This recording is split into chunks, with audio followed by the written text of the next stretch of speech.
Coda pressed both palms against the old service gate and refused to move, even when the evening feeding cart rattled past less than 20 feet behind him. That alone made Mason Reed stop halfway through locking the North Trail. Coda rarely ignored the sound of the cart, and he almost never separated himself from the other gorillas this close to feeding time. For the next 10 minutes, Mason and Lucas listened to every recording at full volume, but the taps never sounded exactly the same twice. Some were sharp enough to resemble metal touching metal, others were so soft that Lucas had to wear headphones to confirm they were there. What remained consistent was Coda. Each time the sound came, his attention shifted before the keepers could hear anything themselves. Mason knew better than to assign a human meaning to that reaction. Gorillas noticed sounds, scents, and movements people routinely missed. Still, there was something strangely patient about what Coda did afterward. He never rushed toward the fence. He simply walked there and settled beside the old post as though waiting for the rest of something that never arrived. The following day, Mason watched him more closely during the ordinary rhythm of the habitat. Coda gathered pieces of romaine scattered through the grass, carried them beneath a low platform, and ate while two younger gorillas moved noisily around him. When one youngster reached for a piece near his hand, Coda shifted it aside, then left another piece within reach. Nothing about him seemed unsettled. Around noon, he stretched out in a patch of sunlight and rested with one forearm across his chest. By mid-afternoon, Mason almost felt foolish for worrying. Then Coda abandoned a favorite burlap sack near the climbing structure and carried a short piece of frayed rope toward the north side. He dropped it beside the old post and walked away. Claire noticed it during her afternoon observation. She did not touch the rope. Instead, she wrote down its position and watched from the keeper corridor. Coda returned nearly an hour later, picked it up, turned it over between his fingers, and placed it against the exposed soil. He remained there quietly until one of the younger gorillas approached. Coda did not threaten the youngster, but he calmly moved the rope closer to himself. The youngster lost interest and wandered off. Claire lowered her notebook. The object itself was ordinary enrichment material. Coda could have carried it anywhere. Why that corner? Near sunset, the troop began moving toward the indoor holding area. Coda followed several yards behind, paused, and looked back. Mason had seen animals hesitate before transitions plenty of times, but Coda was not watching the gate or the keepers. His gaze stayed on the rope beside the post. Finally, he went inside. Mason waited until the habitat was secure before retrieving the object. The rope smelled of damp earth and vegetation, nothing unusual. Yet when he placed it with the other enrichment items, he noticed Coda watching through the interior mesh. The gorilla remained still until Mason set the rope down.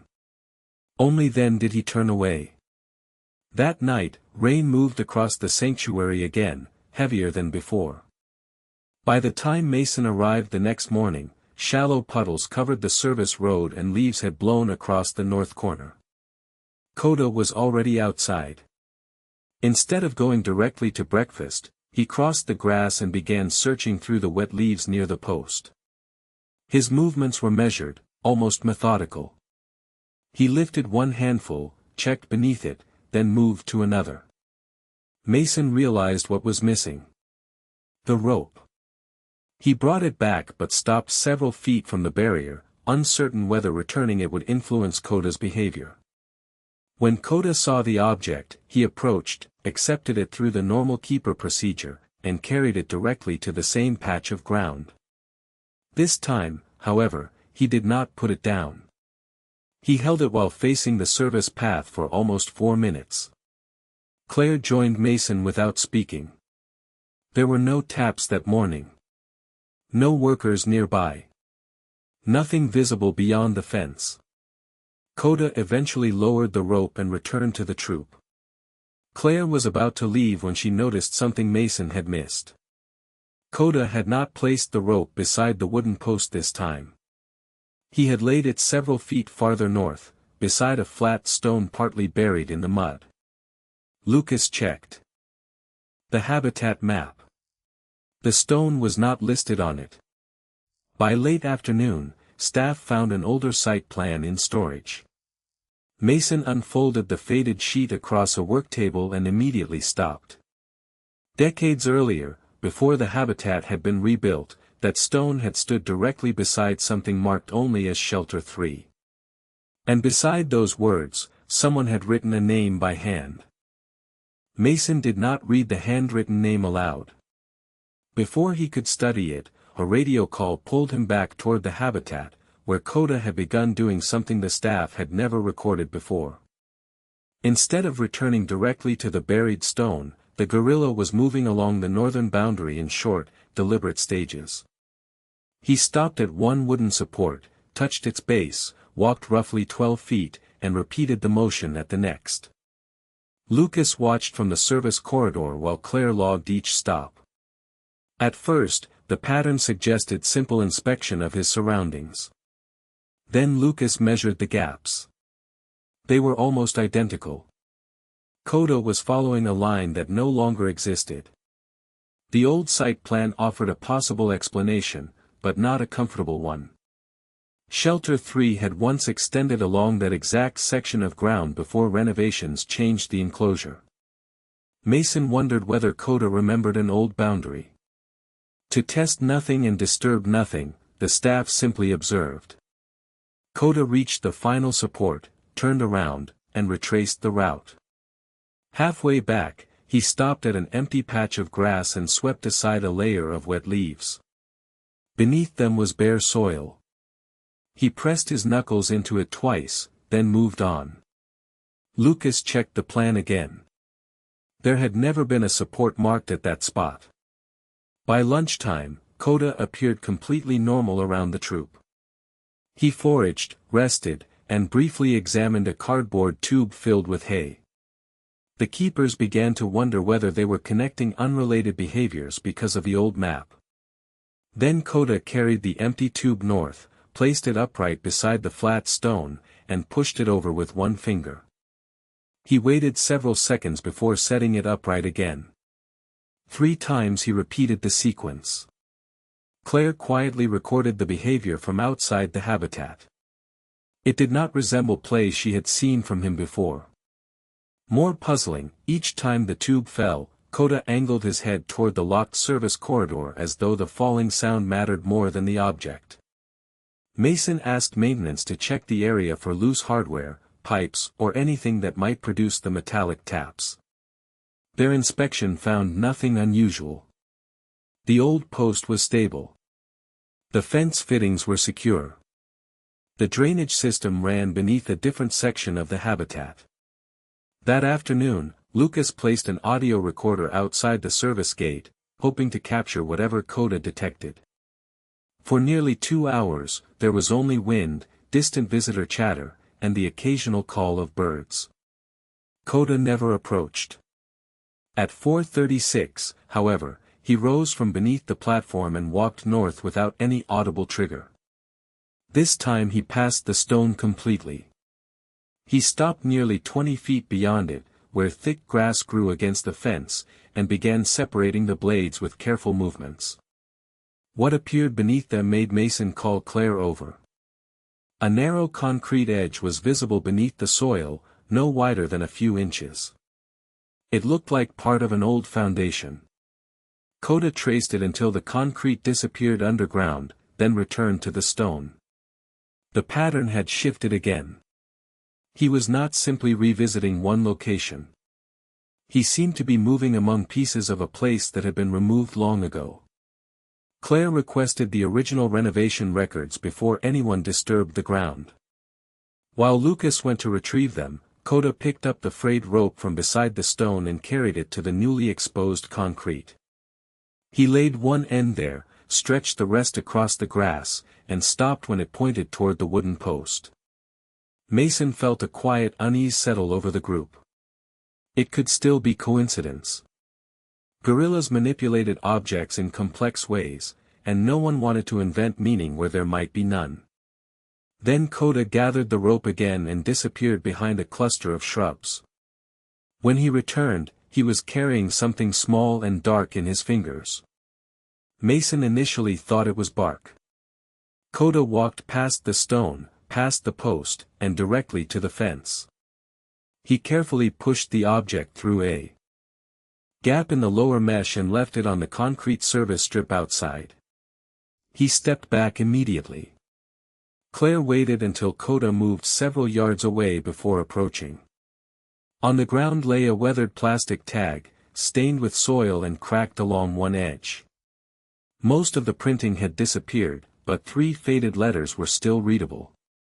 Mason had seen those same 3 letters less than an hour earlier, at the beginning of the handwritten name on the old site plan.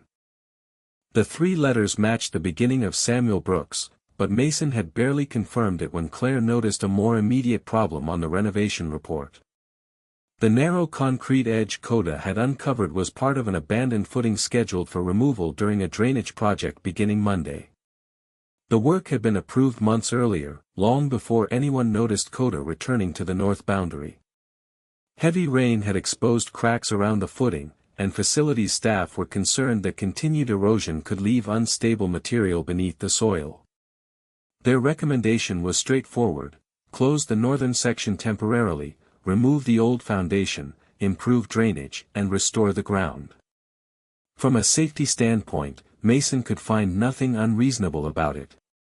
From Coda's side of the fence, however, the timing felt painfully wrong. The next afternoon, temporary markers appeared along the service corridor. Coda noticed them almost immediately. He approached the north side, stopped well short of the fence, and remained there while 2 maintenance employees measured the ground outside. He did not display or challenge them.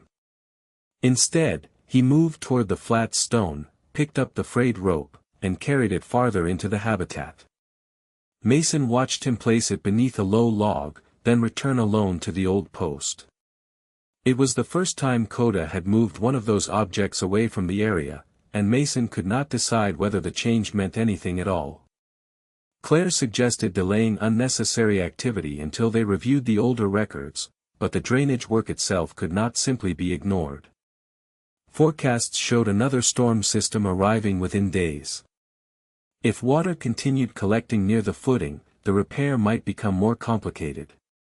The staff agreed on a compromise. Coda would retain access through the weekend while Mason and Lucas documented the site carefully. For a few hours, that seemed like enough time. Then facilities discovered that the exposed concrete extended farther beneath the habitat than the old plan indicated. The closure would have to include the stone, the post, and nearly the entire path Coda had been tracing. Late Friday, Mason placed several familiar enrichment items in the southern section to make the transition easier. Coda explored them briefly, then carried a handful of hay north and tucked it beside the stone. He returned with another handful. Then another. He was not building anything elaborate, but by sunset a small layer of dry material covered part of the muddy ground. Lucas watched from the keeper station. "He has never done that there before," he said. Mason knew the safest response was not to interpret it. Yet when the indoor doors opened for the evening shift, Coda remained beside the patch until the rest of the troop had already moved inside. He finally followed, leaving the hay untouched behind him. The following morning brought one more reason for concern. Coda approached the northern boundary before staff had finished their first checks and found temporary mesh panels positioned outside the service gate. The panels were not blocking his habitat yet, but workers had staged them for Monday. Coda moved along the inside fence until he reached the point closest to them. Then he turned away, retrieved the rope from beneath the log, and carried it back to the stone. He placed the weathered end across the hay and sat nearby. Mason felt an uncomfortable sense that the guerrilla was gathering familiar pieces into one place just as the staff prepared to dismantle it. By noon, Claire had located a box of archived keeper records, but several folders had suffered water damage years earlier. Samuel Brooks appeared in the index, yet the pages covering the period marked on the plastic tag were missing. There was still no explanation for the two taps, the buried tag, or why Coda seemed to know the footprint of a structure erased long ago. Mason asked whether Monday's work could be postponed until they understood more. The answer came without hostility, not with additional rain expected and contractors already scheduled. That evening, Coda returned to the north corner and sat beside the stone until closing. Mason stayed on the service path longer than usual, separated from him by the fence and a problem neither could resolve. Before leaving, he looked once more at the work order clipped inside the keeper station. At 7 o'clock Monday morning, the northern section would be closed, the old footing excavated, and every remaining piece of shelter 3 removed. Sunday gave Mason one last chance to understand the site before the barriers went up. He began with the plastic tag, cleaning only enough dirt from its surface to photograph the faded lettering without damaging it. The 3 visible letters still appeared to match Samuel, but under brighter light Lucas noticed a narrow blue stripe along one edge. Archived supply records showed that staff identification tags from that period had been white, not blue. Equipment labels, however, had used several colors depending on purpose. The first promising clue had become uncertain again. Claire placed the tag in an evidence bag and returned to the damaged record box, where a second detail complicated things further. Shelter 3 had not originally been designed for gorillas. An early site plan described it simply as a temporary care structure, modified repeatedly as the sanctuary expanded. Different animals had passed through the area over the years, along with keepers, veterinary staff, and maintenance crews. That meant the buried objects might have belonged to almost anyone. Mason turned to the renovation photographs instead.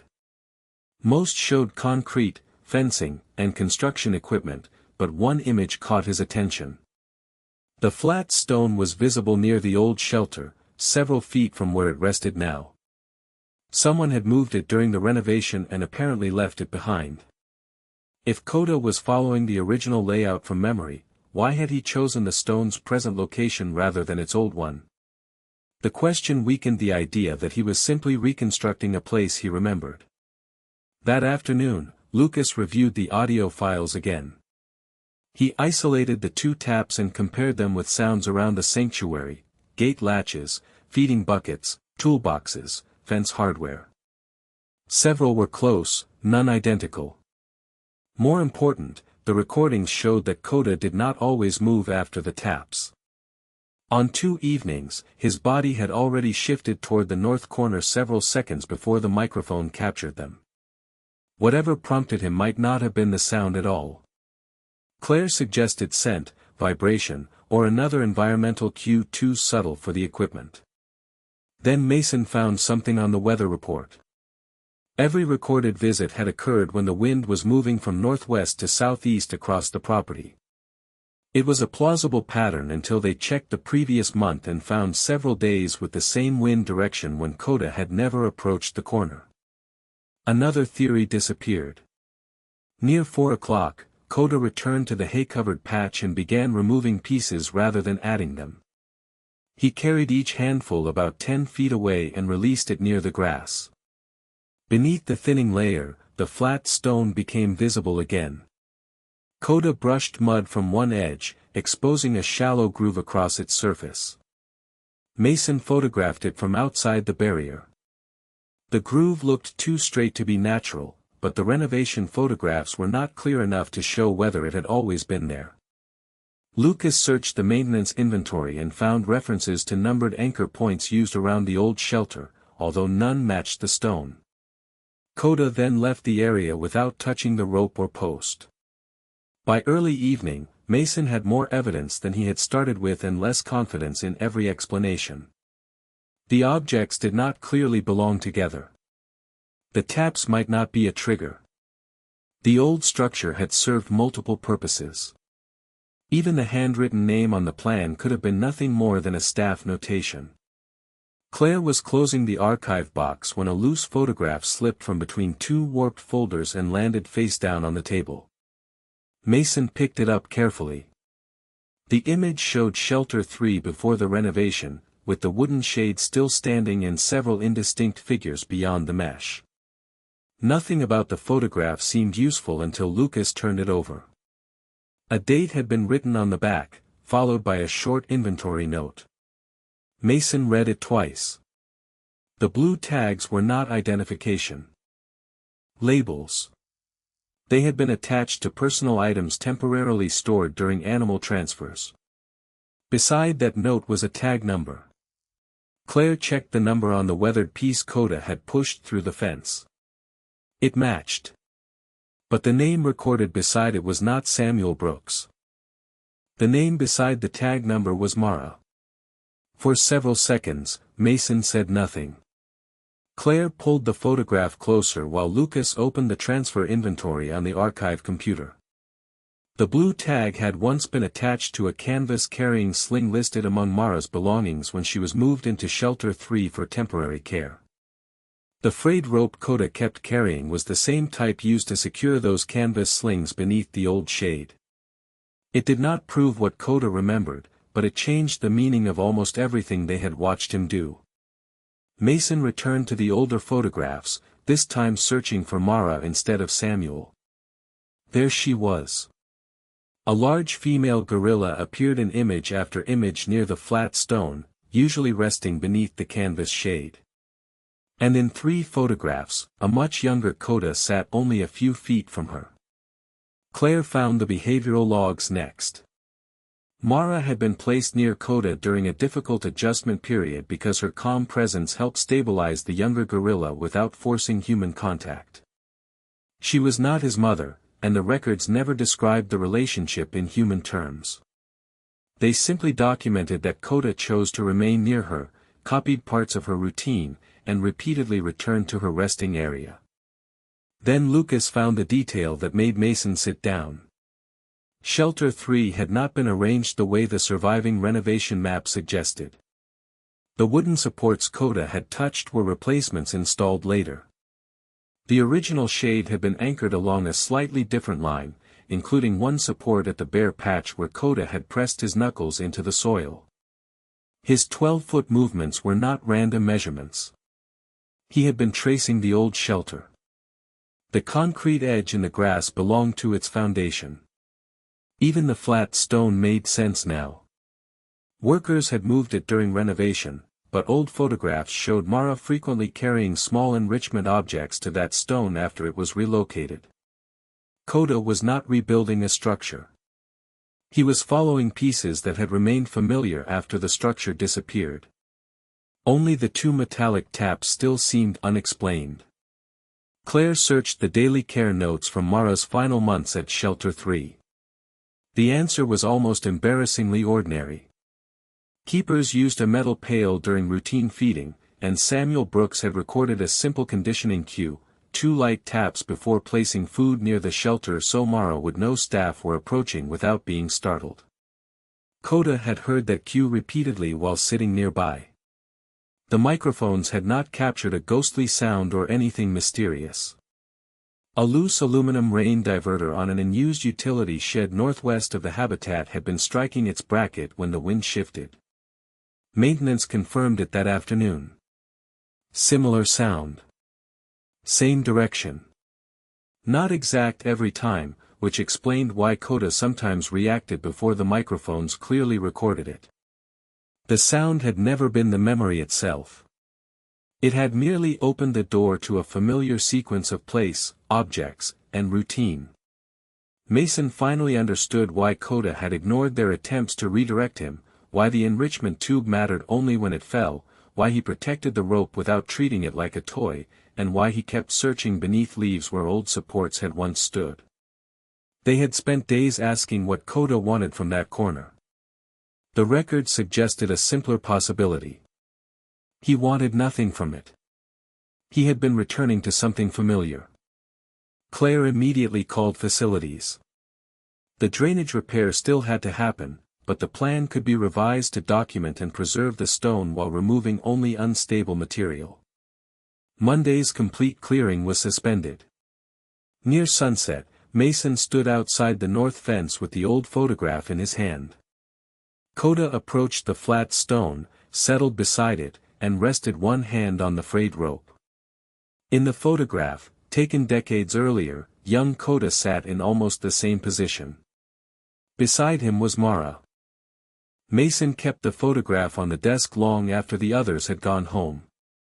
The younger Coda in the image looked almost lost beneath Mara's size, one arm resting near the same rope now lying beside the stone outside. Mason thought about every attempt they had made to redirect him, every theory they had tested, and the work order that had come within a weekend of erasing the last physical pieces of that place. He turned the photograph face down, then changed his mind and turned it back. When Claire came in the next morning, she found him comparing it with a recent camera still. She did not ask what he was thinking. She only placed Mara's old care log beside him. A yellowed note near the bottom of one page contained 6 words written by Samuel Brooks. Coda chose to sit with her. Claire ran her finger beneath the sentence without touching the ink. For days, they had treated the north corner like a puzzle to solve. That one line made it feel less like a puzzle and more like something they had interrupted. Outside, Coda was already with the troop, pulling leaves from a branch while a younger gorilla sat close enough to steal whatever he dropped. Nothing about the scene demanded attention. That was what made Mason keep watching. Near noon, workers arrived to mark the revised drainage route. The new boundary curved several feet around the flat stone and avoided the remaining footprint of Shelter 3. Coda noticed the orange markers but showed little interest. Instead, he carried the frayed rope from the stone toward the center of the habitat. Mason expected him to bring it back as he had before. He did not. He left it near the younger gorilla, who immediately began turning it over in both hands. Coda settled nearby and allowed the youngster to keep it. Claire lowered her binoculars. "Maybe we should stop deciding what things mean for him," she said quietly. Mason gave a small nod. That afternoon, Lucas finished cataloging the recovered tag. Rather than sending it into general storage, he placed it in a clear archival sleeve with the photograph and a copy of Mara's care record. Before closing the folder, he hesitated over the label. The original database called the item transfer equipment. Lucas started typing those words, stopped, and left the description blank. The blue plastic suddenly seemed too personal for a warehouse category and too ordinary to deserve anything grander. Across the room, Mason noticed Samuel's name again in the old logs and asked Claire whether anyone knew where he was now. She searched the retired staff directory and found a forwarding contact from several years earlier. There was no dramatic decision to make. They simply sent a short message explaining what had been found and attached one photograph. The reply came that evening. Samuel was 74 and living in Arkansas. He remembered Mara immediately. His message contained no long story, only a correction that none of them expected. The rope had never belonged to Mara's sling. Samuel wrote that after the canvas was removed, he had cut one of its worn tie ropes into short lengths for enrichment. Coda had kept choosing the same piece. Mason read the message twice. The object Coda had carried around the habitat was not merely similar to something from Shelter 3. It could have been part of the original material itself, preserved through years of replacement bins because no one had known its history. The next morning, Mason stood outside the enclosure while Coda moved through the damp grass. The younger gorilla still had the rope. Coda passed him without taking it back and continued toward the north corner. He stopped beside the stone, brushed away a single leaf, and sat.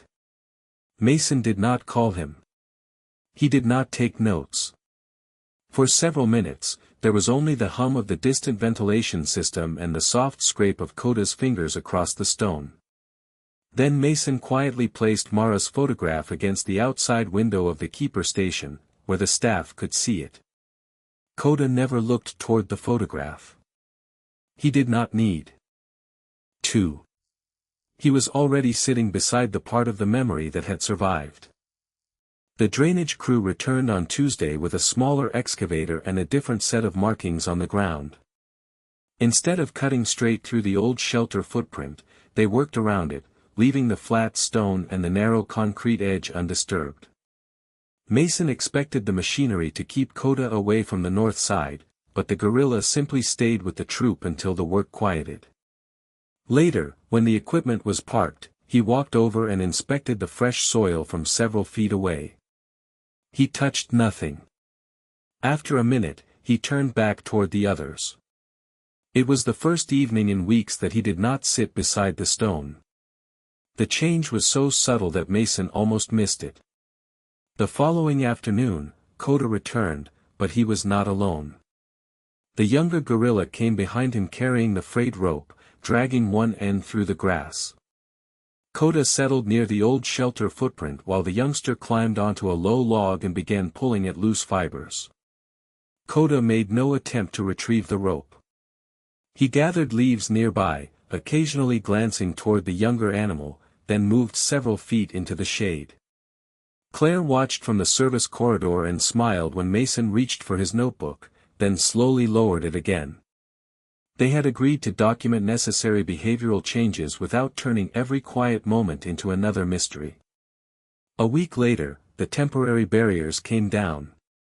The repaired drainage channel was almost invisible beneath fresh soil and mulch, but facilities left the flat stone where it was. They also preserved a short section of the old foundation below ground rather than removing it completely. No plaque was placed inside the habitat. Nothing new was introduced for Coda to react to. The staff wanted the space to remain what it had always been to him, whatever that might be.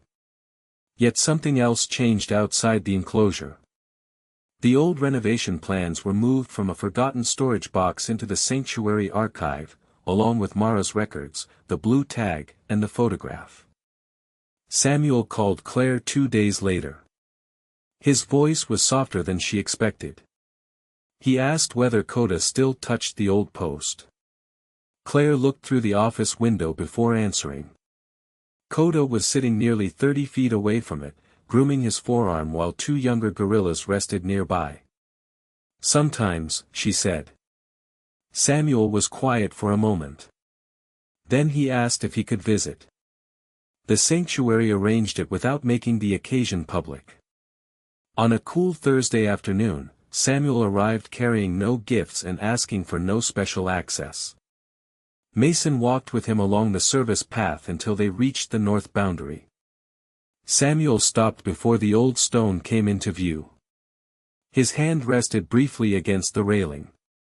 "I thought all of this was gone," he said. Coda was across the habitat with the troop and showed no immediate reaction to the visitor. Samuel seemed almost relieved by that. He stood quietly while Mason pointed out the preserved footprint and explained how Coda had led them back to it piece by piece. Then Samuel noticed the younger gorilla with the rope. He gave a small laugh, covered his mouth with one hand, and said nothing more. Near closing time, Coda began moving toward the north side. Mason and Claire stayed back. Samuel remained outside the barrier, making no attempt to call him. Coda reached the flat stone, paused, and lowered himself onto the grass. For several minutes, the two simply occupied opposite sides of the same old place. Then Samuel lightly touched the metal rail with 2 fingers. Once. He stopped before making the second tap. Coda lifted his head. Samuel's hand fell to his side. Coda did not approach the fence. Instead, he turned toward the younger gorilla, who had followed him with the rope, and shifted enough to make room beside the stone. The youngster sat down. Samuel watched them until the sanctuary lights began coming on, one by one, along the path. When he finally walked away, Coda remained where he was, no longer sitting there alone. Samuel returned to Arkansas the following morning, leaving behind only a handwritten note for the staff and a copy of an old photograph he had kept in a desk drawer for more than 30 years. Mason placed the photograph in the archive beside the others. It showed Mara resting beneath the canvas shade while young Coda sat near the edge of the frame, half hidden behind a wooden support. There was nothing remarkable happening in the picture. No special event. No keeper posing for the camera. Just an ordinary afternoon that no one taking the photograph could have known would matter decades later. Over the next several weeks, the north corner slowly became ordinary again.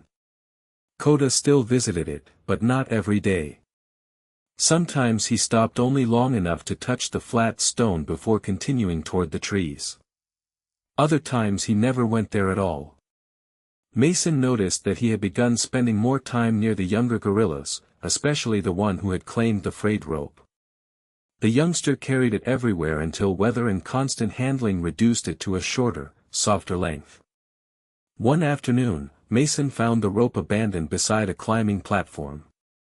He considered removing it during cleanup, then left it where it was. By November, fallen leaves covered most of the preserved shelter footprint. The straight concrete edge disappeared beneath the soil again, and the old wooden post darkened with rain. Visitors passed the area without knowing why the drainage channel curved around one seemingly empty patch of ground. The sanctuary did not turn the place into an exhibit. Claire felt that explaining every detail would change something about it. The records were preserved. That was enough. On colder mornings, Coda often remained indoors longer with the troop, and the north corner could sit untouched for days. Then, without any obvious pattern, he would wander back. Mason stopped checking the clock when he did. Lucas stopped searching the microphones for sounds. They had learned that observation did not always require an answer. Near the beginning of winter, Claire received a small envelope from Samuel. Inside was a photograph of the old metal feeding pail he had kept after retiring.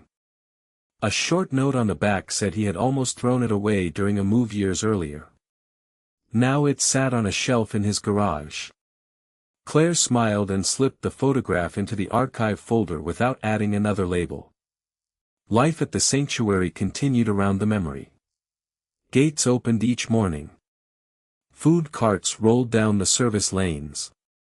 Keepers checked locks, cleaned equipment, recorded temperatures, and watched the animals move through routines that belonged entirely to the present.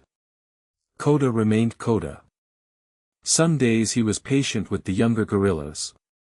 Some days he preferred his own space. He never performed the story the humans had constructed around him, and no one asked him to. Months later, Mason arrived early after a light overnight snow. Less than an inch covered the grass, enough to soften the entire habitat into white and gray. Coda was already outside with the younger gorilla. Their tracks crossed the open ground toward the north side.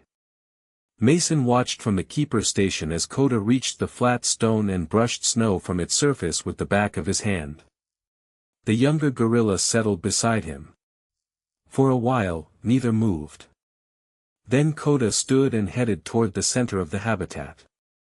The younger gorilla followed, leaving the frayed rope behind on the stone. Halfway across the grass, Coda paused. Mason expected him to turn around. He did not. He waited until the younger gorilla caught up, then continued beside him toward the trees. Behind them, fresh snow began settling over the stone, the rope, and two sets of tracks leading away from the place together. Thank you for watching until the end of the video.